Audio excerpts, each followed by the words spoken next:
Bonjour à tous. Alors j'ai reçu un très gentil message d'une personne vivant en Guadeloupe. Donc je fais un coucou au Dom-Tom. Coucou. Quand je fais mes vidéos, je m'adresse à en fait n'importe qui dans le monde, mais bien évidemment ceux qui ne parlent pas français ne peuvent pas comprendre.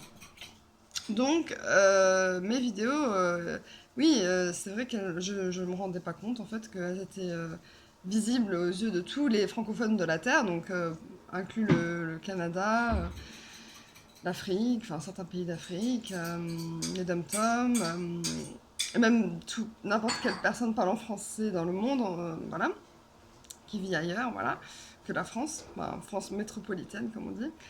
Euh, donc là, ce que je vais vous dire, c'est un peu hardcore, parce que, enfin, dans le sens où ça va être pas facile à entendre, mais c'est la vérité. Je crois que j'ai découvert pourquoi c'est aussi dur, cette maladie, et pourquoi c'est, pour moi, bon, pas la pire, ok, pas la pire, mais genre une des pires maladies au monde, c'est que c'est même pas dans la durée, c'est-à-dire c'est pas que ça dure longtemps, c'est que ça dure toujours. Il n'y a jamais, jamais de pause. Et même en euthymie, et d'ailleurs je ne crois pas à l'euthymie, on est... Maman, fais pas trop de bruit. euh... Je sais même plus ce que je disais. Maman, je disais quoi? Bon, ok.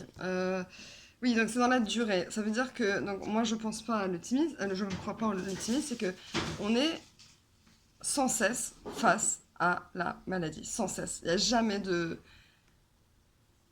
J'aime pas le mot rémission, mais il n'y a pas de pause, il n'y a pas de... Ah, c'est bon, là aujourd'hui, ça va super bien, dans le sens où on est quelqu'un de normal. On n'est jamais, on ne sera plus jamais, une fois qu'on a été diagnostiqué et que, non, que la maladie s'est déclarée, on ne sera plus jamais pareil et on ne sera plus jamais.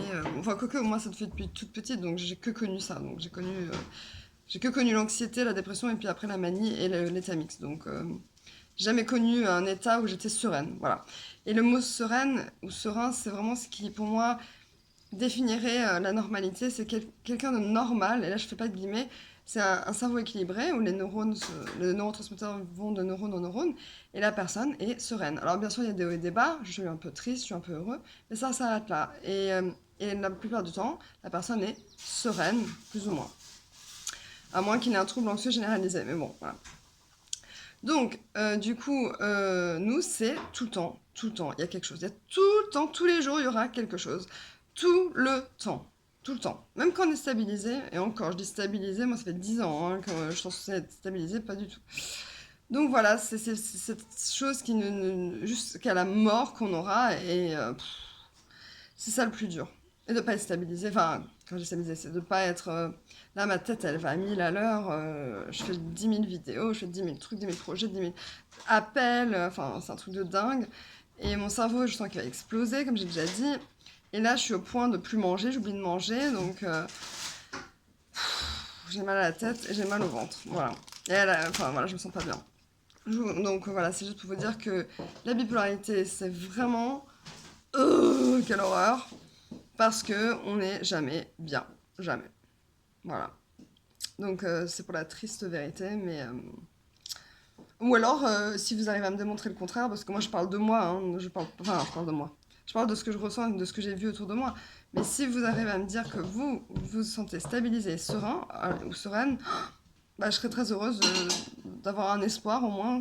Mais bon, là c'est plutôt du défaitisme plutôt qu'être réaliste, parce que je ne sais pas en fait si on peut être bien serein. Voilà, donc méditez là-dessus, mettez-moi des commentaires en bas.